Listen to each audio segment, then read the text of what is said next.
Almanaku On this day, ngjarjet më të rëndësishme të ditës në Top Albania Radio.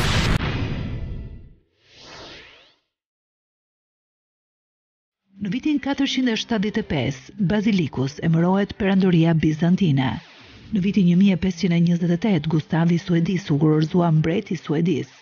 Në vitin 1777, në Kaliforni themelohet misioni Santa Clara de Asis, në atë që tani është Santa Clara, qytet në qendër të luginës Silicon, ku kanë selit disa prej kompanive të teknologjisë së lartë.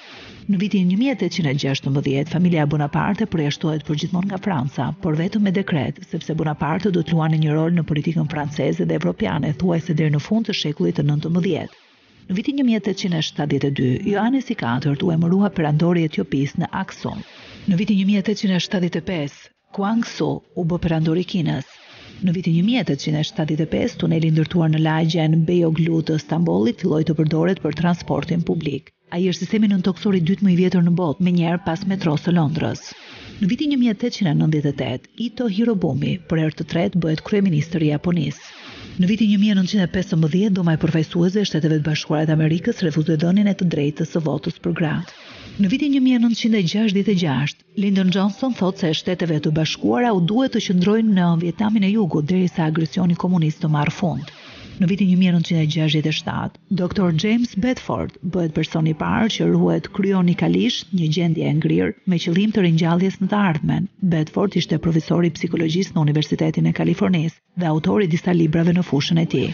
Në vitin 1971, Philippi Barry Gain dhe 6 të tjerë akuzohen për komplot për të rrëmbyer këshilltarin e sigurisë kombëtare, Henry Kissinger, dhe për të hedhur në erë sistemet e ngrohjes së ndërtesave federale në Washington DC. Në vitin 1984, ndahen nga jeta Recep Mala dhe Nuhi Berisha, dëshmor të kombit shqiptar. Në vitin 1990, Romania nxjerrë jashtë ligjit Partinë Komuniste pasi kishte ekzekutuar kryetarin e saj, Ceausescu. Në vitin 1991, Kongresi i Shteteve të Bashkuara të Amerikës autorizoi administratën e Shtëpisë së Bardhë që të përdor forcën për të nxjerrë ushtrinë irakiane nga Kuvaiti. Pas kësaj rezolute filloi numërimi drejt zeros për luftën e parë të gjirit. Në vitin 1998, 19 vende europiane bien dakord që të ndalojnë klonimin njerëzor. Gjithashtu shumë vende të tjera kanë ligje kundër klonimit njerëzor. Në vitin 2006, Mehmet Ali Akca u lirua nga burgu pas dënimit 25 vjeçar për shkak të atentatit ndaj Papa Gjon Palit II.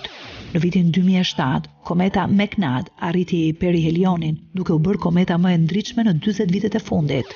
Në vitin 2010, një tërmet në Haiti shkakton 316.000 viktima dhe shkatrimin e pjesës më të madhe të kryeqytetit Port-au-Prince.